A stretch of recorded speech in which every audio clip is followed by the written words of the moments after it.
All right, I am here today with Brennan Hopkins. Brennan is a marketing and business growth expert from the United States.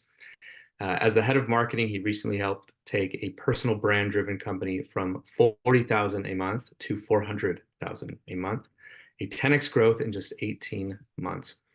Brennan helps businesses with their sales messaging, monetization, operational systems, and structure for growth and retention.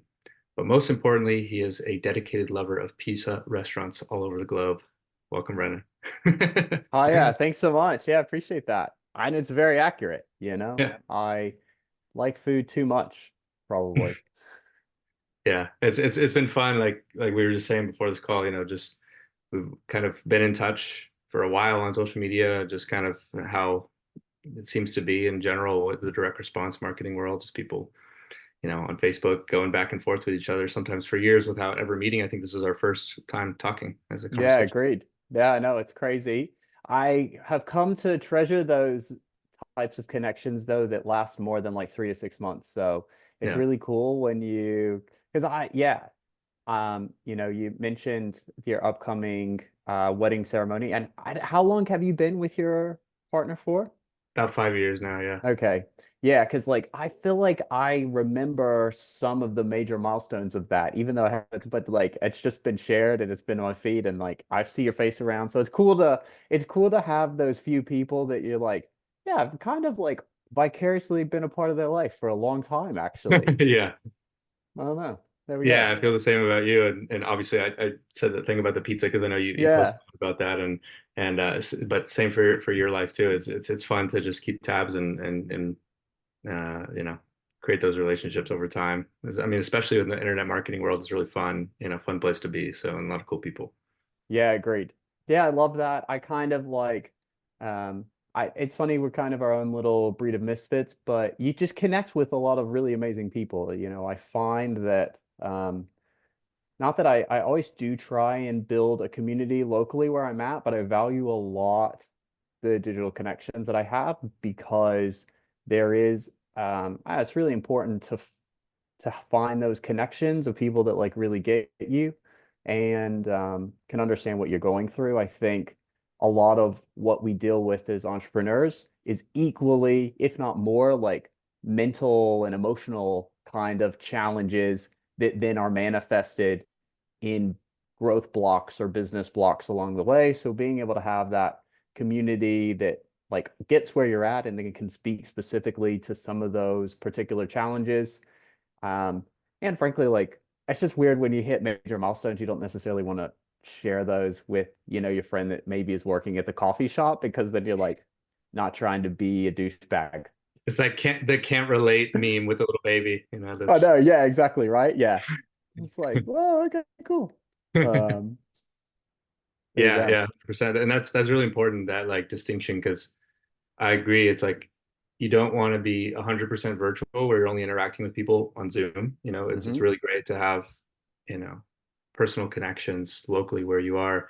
But what's so cool about, the 21st century here is that we can connect with like-minded people no matter where we are in the world. Hmm. And that's really important. Whereas, maybe before, if you really wanted to accelerate in one way professionally, if you go to Silicon Valley, you go to New York, and that's kind of your options. And then, Yeah, true. right. But now, No, I agree. it's easier. Fantastic. Well, I'm here to be pretty much of an open book as I can be. So feel free to let me know like how you want to move forward, what you want to talk Yeah, about. yeah. Sounds good. Yeah. Well, yeah, maybe just right before this call too, I was like, are you Australian? Are you American? So, maybe just tell a little bit about your background and where you come from and how you got started in the internet marketing world. Yeah, cool. Sounds good. So I'm from a relatively small town in the south, just on the like Virginia, North Carolina border. And always dreamed of traveling and adventuring growing up. And so um, technically come from a bit of an entrepreneurial family. My grandfather had a business in real estate. My godparents also did a bunch of real estate, had a whole bunch of businesses as well. So I grew up kind of around them, earning money, cutting grass as opposed to like working at the local cafe like my friends making a lot more money and then not working as much. And so it kind of had a little bit of a bent, but I didn't, very small town kind of perspective. So I didn't even know the significance really of that. It's only in retrospect that it makes more sense.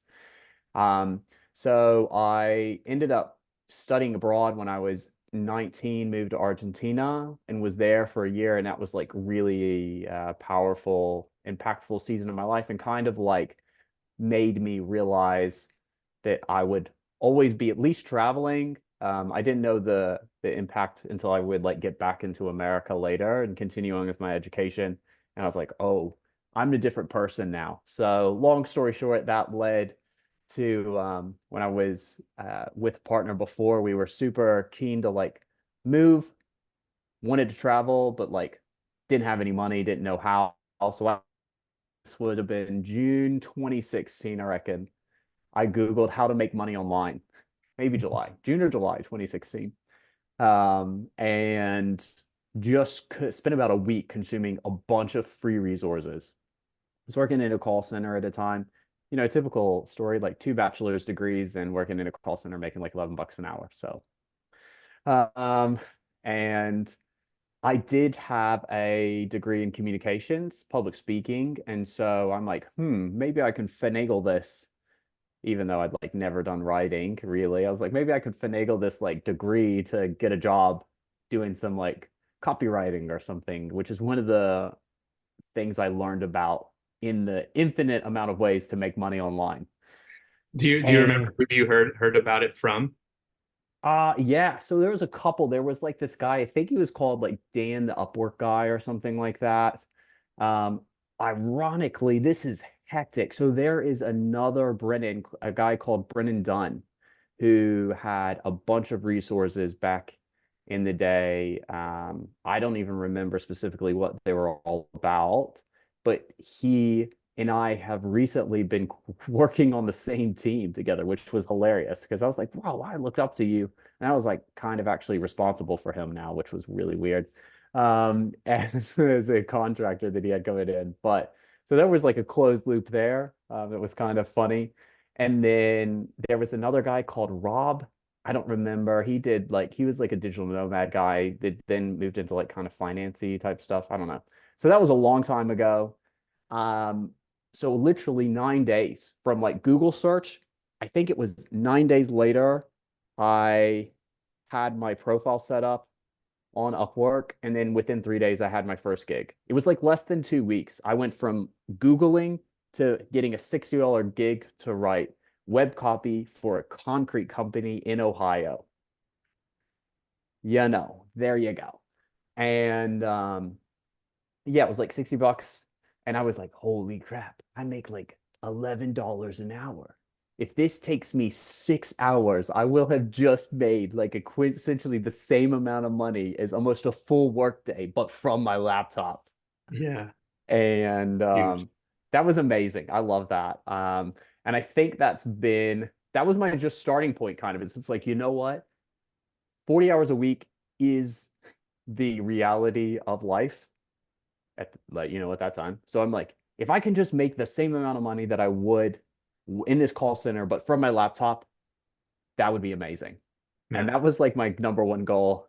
Um, And it's telling of the mindset at the time too, like thinking in hours, right? yeah, I know, right? That's really well. I mean, you read about even this one guy, which is so funny now. This person I was looking up to, he's like, I make six figures, and I was like, wow, that's amazing. Whereas, like, I mean, that's good, but there's a lot more. Now I look back at that, I'm like, bro, like, level up, man. What were you doing? But anyways, and so I got like 2 months in a row, made $400 basically freelancing on the side, and I was like, this is it. And we and my ex, we decided that we were just gonna go all in. We started selling off our stuff, quit our jobs, and within a few months later, we were like on a plane to Thailand. I made almost no money, so that was a lesson. But you know what? I don't know if I would have stuck with it if my circumstances, like if I could have just gone and gotten another job. I don't know if I actually would have stuck with it for that awkward first year bit, to make it through the kind of barrier to entry. And so that like so it kind of started as a copywriter, then started working in email marketing, which Sorry, is just so in other words, like so being in Thailand and needing to make it work is what kind of like pushed you through maybe some of the growing pains. Is that what you're trying to, is that what yeah, you're, exactly. Yeah. yeah. Well, we did a lot. So we did a lot of countries actually during that, but we were Okay. house sitting, which is basically like free accommodation. So I just had to make enough money to like cover food, which we kind of did. So I mean, but it was lean times. And we figured out like traveled for 7 months, went to like 15 different countries and used points and like couch surfing and like, You were like a house mix sitting. between a nomad and a backpacker. It literally was. It was very that, yeah. But made it work and then did some traveling in America, just staying with like friends and family at places and stuff. And then finally I found my footing really um with email marketing because there was like such a boom, especially with e-commerce. So this would have been like 2017. Yeah, 2017. Um, and which I already felt I was late at the time, but like there was still it was still trending upwards in a way I didn't realize. And so did email marketing for a long time, released a course, had some pretty good success on that, like and organically, and then have been for about the past 2.5 years, more so operating in well, like the fractional chief marketing officer, head of marketing, and then doing more consulting. I've worked all up, I don't know, like 60-ish businesses directly and helped generate 12 plus million kind of in sales directly from my work with people. So now I operate. I think at some point along, it's been funny. The evolution of my career has come with a level of frustration with my inability to be able to help the business grow because so many things. It's like um, I think this is probably one of the most important realizations that anyone can have is like the way the business is built at its core will ultimately dictate how big and how far it can go. And so there's only so much you can do externally, like especially as a service provider or third party consultant, to prop up or accelerate something that is missing from the actual internal makeup of the business. So now, people are always like, tell me like how can I make my copy better? And I'm like, well, it doesn't really matter because you don't have the fulfillment back like dialed it. So like who cares? That's not gonna You have no product, you have no yeah, service. yeah, exactly. Like I don't what? We're backwards here. Someone recently, she's like, help me grow. And I was like, cool. Like, are you able to take on new clients? She's like, not really. And I was like, well, then what? Fix that one first, then we could talk about the other thing. Okay, cool. Yeah, I love that. Is there any specific stories that come to mind of like where you kind of had that aha moment, like, oh, I can't just write copy. I need, they need help with fixing the systems or they need help with this. Yeah, so I worked well, a couple of stories really.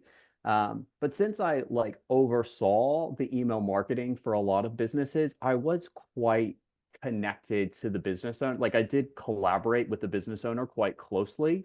In a lot of these roles, they didn't have a marketing manager, so I functioned as like a pseudo kind of marketing manager. They had no really strategy apart from like Facebook ads or whatever that they were running. So I would, I'm always I was trying to figure out more ways to help them make more money, specifically through email, really. And I realized that some of the biggest barriers were there was just no, they weren't really considering, they weren't thinking about more than the first purchase with their whole like business structure. And really, that's such a dangerous way to build a business. It's fast if your ads are cheap and you get lucky, but it's kind of like putting something together with duct tape. Like it'll hold, but for how long and under how much pressure and how, like whatever kind of. And so I quickly realized that it didn't matter at some point, like how many emails I was sending, they just wouldn't make more money. because there was no logical, like the customers didn't want any of the other stuff they had, Mhm. or they didn't need it, or the business just did a terrible job of like caring about them past the first purchase. So then there was no really incentive for them to like come back to us because there was no attachment. They're like, I got the thing. It was like a transaction. It Transaction, was yeah, like a so custom transactional. Well, and I think say that from the customer's perspective too, like not just the business. Like the customer was like, yo, I gave you the money, I got the t-shirt, we're out, which is fair. Like that's awesome. I bet, well, not awesome, but like that's okay. But you want recurring, you want ongoing purchases from people, or you want to retain people.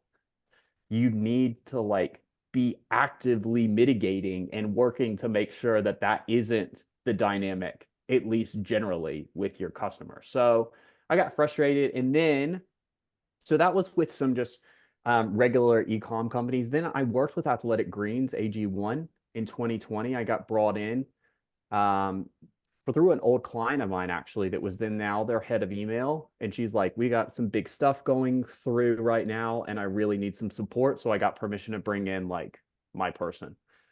And I was so frustrated um, because they every single time we send an email out, they would make a lot of money.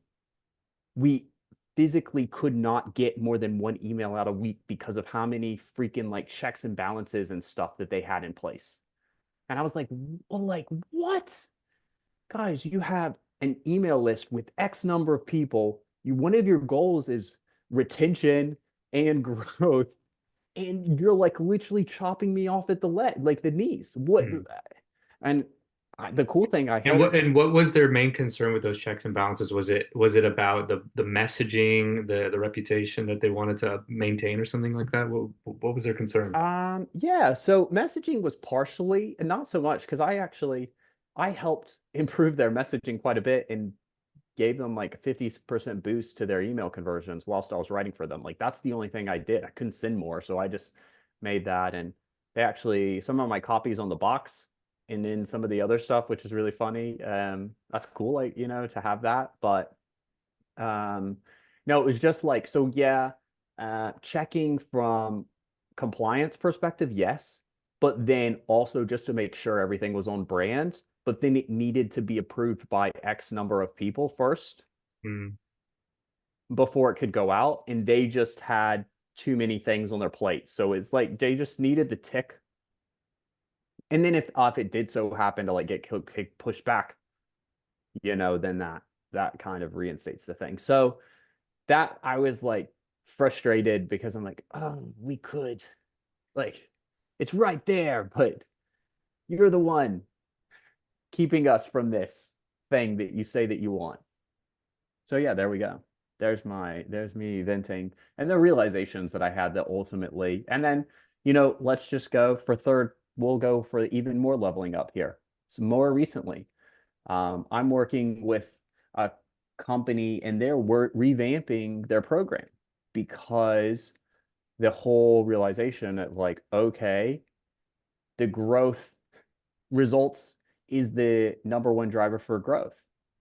So if we want to grow, we need people to like be getting these results that they say that, not necessarily that we promised them the moon per se, but like because word of mouth, testimonials, just positive, vibe, energy kind of thing, all that stuff is going to be what snowballs. That's the momentum that's going to like take the brand to the next level is like raving fans. And you only get raving fans around people that like, um, well, I mean, that are super impressed or pleased with what you have, that they want to recommend you. And you to do that, you have to like at least bare minimum deliver what you promise. yeah, So there we go. nice. Um, Taking those results and moving forward, like, or taking those lessons, I should say. Um, you know, I mentioned right at the beginning of this conversation, your latest, company that you're working with, you taking them from 40,000 a month to 400,000 a month. That's a Yeah. huge, that's really impressive. Um, what sort of lessons that did you take from your past that you kind of applied in this situation, and how has it been like seeing it, come to fruition? Yeah, thank you. And I'm really honored and excited to have been able to participate in that. Obviously, it is the combination of a lot of things working together. What I'm I hearing you say is you did it all by yourself, Yeah, and, no, I wish. and you Yeah. deserve 100% of the credit. I earned 100% of the money, but no, I'm just kidding. Yeah, nah. Well, I just want to like, I think I'm gonna completely pivot for a second. I'll be right back, I promise. But like realizing that growth so much is the combination of a lot of small things working together well, like small improvements. Yes, you do look for needle movers, and that's how what my default is. However, there are so many moving parts across the business, and you see these people online, social media people, Twitter, LinkedIn, whatever, and they're like, figure out the one thing you're going to do today. And I'm like, I know, like, you've got seven things that you have to do. Like, that's the reality. Like, you don't have a business. If you don't have seven things that need your attention right now, you're probably not actually running a real business. You're probably selling people on this idea that doesn't exist. And so making sure that things are working kind of like across the board has been really surprising. Now, let's go back to the initial question, which was what kind of like lessons? Yeah. So obviously, over the years, I've gotten pretty good at honing just my overall communication. So form, like helping ensure that the messaging is relevant and tight and hits with the ideal audience in a way that like makes the um like offer or the product service that we have desirable for them. That's something that's been really important. I think for me, also seeing in email marketing a lot, you pay for all these ads and then it's just like you have to do something to monetize them. They don't just up, or maybe they buy something from the ad, but not really. A lot of people will just subscribe to your newsletter. So then it's on you, your email list or whatever, like it's on you to do something with that and take action. So, especially with this client growing super fast on social media, but there is no like there is no conversion bridge. And so we're not taking them from point A, like A, which is like we're paying attention to you, to like now we're giving you money. And so you have to build that out for them. Yeah. I like to compare, Wait, you know, before you go on, uh can you say what the company is, or at least the niche? no, that's all Just right. depending Yeah, on yeah. content? So I work with Matt Gray and his business Founder OS. And so he is, I mean, he's done a lot of things. He excels at all in many areas as kind of things like systems, but he's really just a boss at organic audience growth. So one of his past businesses grew it organically to over an audience of over 14 million across all their channels. Um, and he now is in less than in just over, I'd say about 2 years, approximately, he had pretty much no presence and has gone to over 2 million in followers across all of his channels.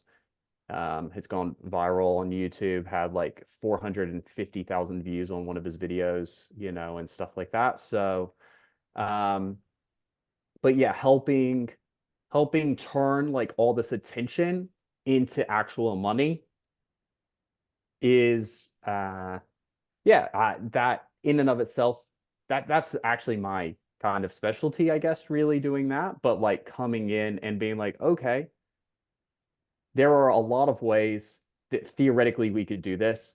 I learned before that if our goal is like long-term growth and sustainability and good relationships, then how does that factor into what kind of conversion bridge do we basically build for people?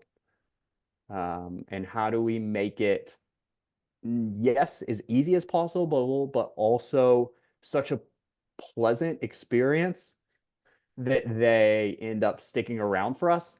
And I guess with the Pleasant experience, that has more to do, I think I had a lot more say, whereas with the different e-commerce companies I was working with, they just were like, these are our products, sell them. And I was like, okay, cool. All right, great. You guys like heard of the Pareto principle and the jam experiment? And they're like, no. And I was like, okay, cool. So, whereas now I'm like, all right, what are we, what are we building? What do we need to build in place so that people stay with us? Because we need to give them that a reason. And it's really hard to come in and add on a retention like arm to a pre-existing business model that doesn't have that in their system at all, because it's like transplanting something, and it's like, sure, it will work, but not very well with what's re-existing. You're going to have to introduce a bunch of new things that like don't know that is like a new thing, that's just part of the thing, and then you can get some traction over the long term. But that's going to be a rough, like, it's a bumpy takeoff and first part of the journey until it assimilates more into the actual structure of the business. So I've been privileged and had a blast like figuring out, okay, what's it look like to I think about business a lot of like a Tolkien like tale, Lord of the Rings. I'm like, we're going on the journey. And I'm like, this is me and the client, we're just walking around and like, what does that look like? How do we walk them on this path? Um, because that's human, that it like, I think we just forget that everyone is a human, and um, I'd let, like, let's use the crazy thing. So there's this like apartment building right behind us. It's like all of those windows and stuff. There could theoretically be someone on a podcast right now talking about a whole other range of things. Maybe they're like a specialty in like MBA. I don't know. And they just have like all these types of things. And I don't know what happens when people, I guess I say, like, we all wake up and we're like, oh no, it's morning. I don't want to do anything. And then we go to work and market and pretend like the person reading the email like didn't also have that exact same thought. Like, what? What are you talking about? So then we like build this thing. It looks cool. And this is the problem. Like, it looks cool, but it's not actually used by anyone, because we're like, we wouldn't even use this. But we're like, yes, probably this client because they're an idiot. But then David Ogilvy's like, the customer is your wife. She's not a moron. And so that was a long spill. I'm very passionate about just like thinking about your customers as humans and as people like you. And it's amazing how effective that is for just business growth. Yeah, yeah. It seems that empathy is really important, and it's one of the reasons that I personally really like working with personal brands, or like Hmm. whether that's myself or with someone else, because you have that storytelling aspect, you have that relatability aspect. Yeah. Whereas if you're selling like an e-commerce widget, you're like, all right, well, we got to figure out a way to make this personal, Yeah. Uh-huh. which No, can be I a big agree. challenge. Yeah, it is. And most people don't count it as a worthwhile endeavor, but it is, because that's the make or break difference. Yeah. That's again, thinking past if you were like, if everyone switched their mindset from how do I get the first sale to how do I get the second sale from the beginning, that would revolutionize the way that they do a lot of business. And so, or if you're thinking like, how do I get the third sale? Like, that's your starting point. Before you do anything else, you're thinking like, how do I get a third sale from this person? Like, me. Well, if it were me, you know, what can you do through multiple times? For I love this doing this. It's like, what's the most illogical thing that people buy over and over again? I'm like, ice cream. They're like, it's cold, they want ice cream. Like, what? They're full, they want ice cream. I'm like, this thing just freaking supersedes like any logic. Okay, how do I make anything I do just half as desirable as ice cream? And I will win. The ice cream factor. Yeah, literally. That's it. I just like it's that complicated. Just do it. Yeah, not I love that.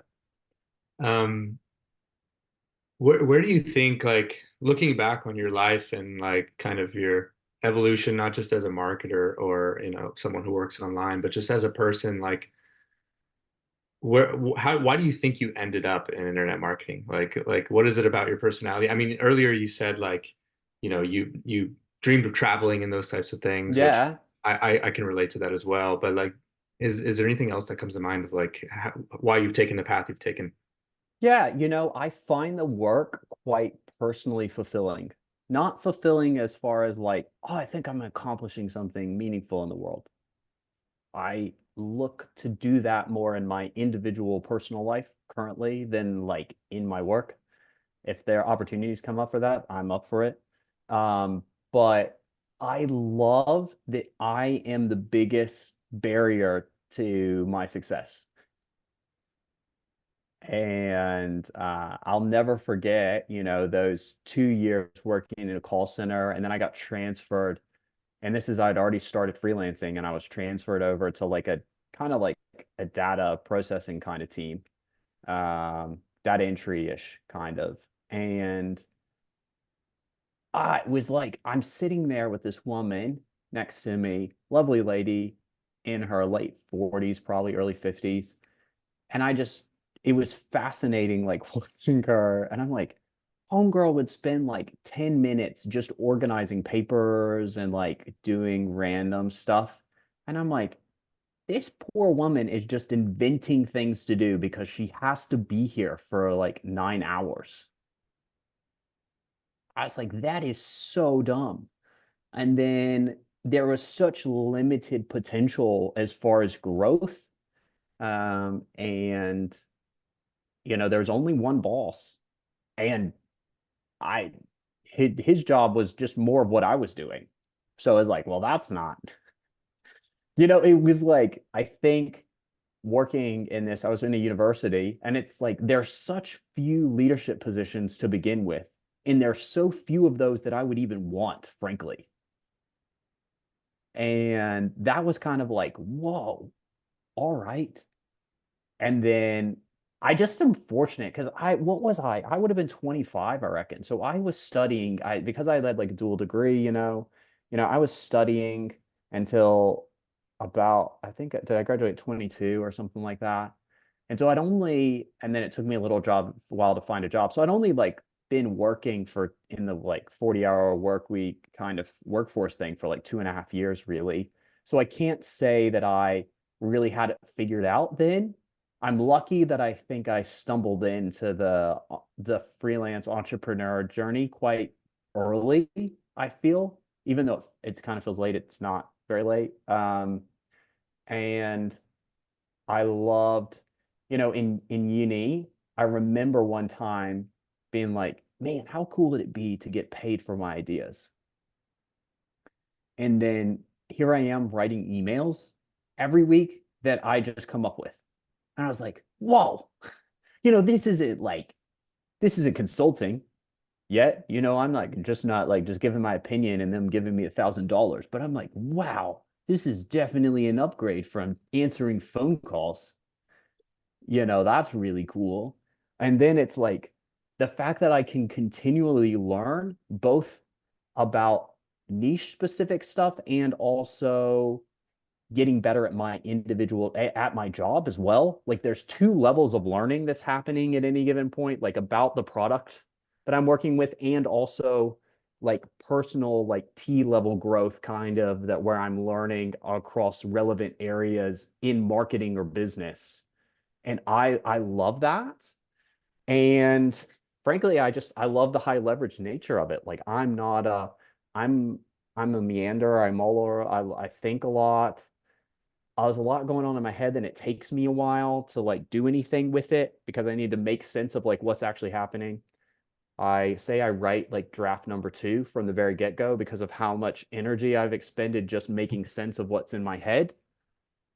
And so The it invisible worked. draft one. Yeah, it literally is. That is. So it works well. I love like the high leverage nature of the fact that I can look, I can work a few hours a day if I want to and make like a pretty comfortable living, which I'm grateful for. And that's so it's just there's a lot. Like I feel frankly like quite grateful, and you'll never hear me complain. I will complain about challenges, but I will not complain that my job or life is hard because I know I have it objectively better than most of the world. And it's my fault if something's difficult because I chose this is the life I chose, and the benefits like substantially outweigh any of the like hardship. Most of the things that are hard for me are because of my own restrictions that I put on myself. It's either like an arbitrary timeline that I've given for myself, the fact that like I didn't do things that I should have done when I knew I should have done them, and now I'm like paying the consequences of those lacks of decisions, and very rarely, occasionally, someone else makes a decision that negatively impacts me, you know. Yeah, I love that. Something you said that like made me think of something that I've been considering to myself is like I can without a doubt say that freedom was the thing that motivated me the most in the Mm. beginning. And it still drives me to this day and it's still something that is like kind of my priority. But like you also talked about, being motivated by growth and that like, not having a ceiling. Do you think you're motivated by one versus the other more so? Hmm. Oh, mate, no, I'm too much of an entrepreneur. Like, I'll be like, don't make me choose, bruh. That's why built this. That's why I took this life. I am. I love that. And I think that's why it's like the subtle kind of like middle finger to the system a little bit. It's like, wait, who said? Why? Why does it have to be this way? Who made those rules up? And I love freedom, and I love like growing, and I love leveling up. I'm an achiever, so I love like I there's a little my internal like council that council of Brennan's, like they just celebrate every achievement, and it's like a moment. They're like, yeah, and it's so A cool. So little Jedi council I do, inside. yeah, I do, which is, mostly just a way to help uh work through some suppressed emotions, give them space. But anyways, it's like so cool to learn how to like I I would encourage this, especially for like really any entrepreneur or kind of like freelancer or whatever, like eventually you have to figure out why you do what you do, and it has to be for you though, because if you make it for any other reason, you're giving away your ability to be okay to another person or to something else. It's contingent on that other thing. Whereas for me, I've just been like, no, I actually love this. There are things that I want to do more of and things I want to do less of. Definitely, 100%. And I'm working towards that. And I love that I can do that. But like at the end of the day, everyone's got to pay their bills anyways. So like, man, how cool is it that this is the way I get to do that? And um I I just recognize and appreciate that I'm in a place to where I have that opportunity, regardless of like what um I'm not super special. I'm not owed a lot of anything per se. So like ultimately at the end of the day, if I can afford to live, like that's good. That's great. I should be grateful. Anything above that is gravy, really, is extra. Yeah. Yeah, I love that. And as you were talking about that, it kind of it seems like that freedom and growth are intertwined, so Hmm. like as you grow and you learn like how to get out of your own way, like you were saying, like the only thing stopping you is you, Hmm. that just unlocks new levels of freedom and then it just kind of builds on itself, right? Yeah, that's correct. Like look, there are so many things. We love binaries, we love picking and choosing. And there's a reality of like where there are very much opposites, but they don't exist as opposites. They exist, or they don't stay static as opposites. They intertwine. It's a dance between these two things that are different, but they both have a place in what's happening and what's going on. And that learning to recognize the both and nature of like whatever we're working through or working on in life, um, well, like leads to ultimately better like long-term success, but also just leads to more peace of mind and happiness and presence like today. Yeah, I love that. Living in the moment. Hmm. Yeah. Yeah. So what's next for you? Like what are you working on? And what would you like to be working on in the future? How do you see your Yeah. evolution continuing? Of course. So new phase, I'm currently building out the consulting side of my business right now. So I very rarely do any copy work anymore. I do for like the client that I'm head of marketing for, but as far as like one-off copy projects, almost none. So I've primarily do now consulting style stuff, which I'll do. I'll help with copy like in a consulting kind of setup. But just looking to start because I love finding leverage points and looking for opportunities kind of in the big picture, and I now have experience. I want to like I want to help unlock that in other people. And just frankly, I was looking at like what are the things that I can do most naturally, and consulting is the thing that I can like roll out of bed and hop on a call and do immediately for the most part. Um, it's like a natural flow state for me for the most part. And so I'm like, I should try and do more of this. So that's where I'm headed right now. On it, that's in and of itself is like a new aspect of my journey.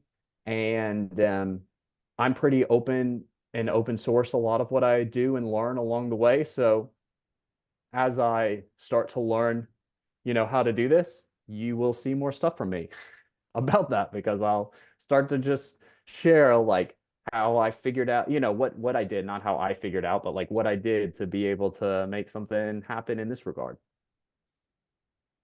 I love that. Um,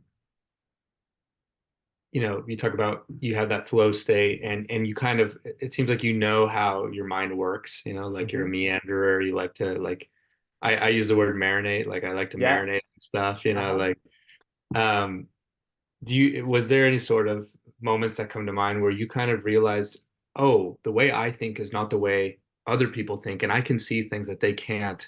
Maybe in regards to consulting too, like do you Hmm. think you see the big picture differently or details differently or something like that?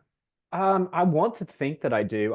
To be honest, I don't have enough real-time feedback yet to verify that, frankly. But I know that I can point to the fact that I've helped a lot of people make more money. And I am confident that I can continue to do that because I've been able to do that even in just a consultative style setup, you know? I Yeah, the jury's out. I'm a very I like a lot of feedback before I feel confident and being like, yeah, I can own this now. I'm like, no, I want to see that this like holds up the test of time in lots of different circumstances. Which is slower from like a growth perspective, but it is I'm grateful in that like there is a longevity and just overall kind of like slow momentum to my career that I just it's hard for me to really derail as long as I keep showing up, in an industry where people burn out or make like they burn it all down, You know, that's like they burn themselves up or they burn down their thing because of like rash decisions and stuff like that. I've realized I'm like fast to test, quick to ch I mean slow to change. Like or Mhm.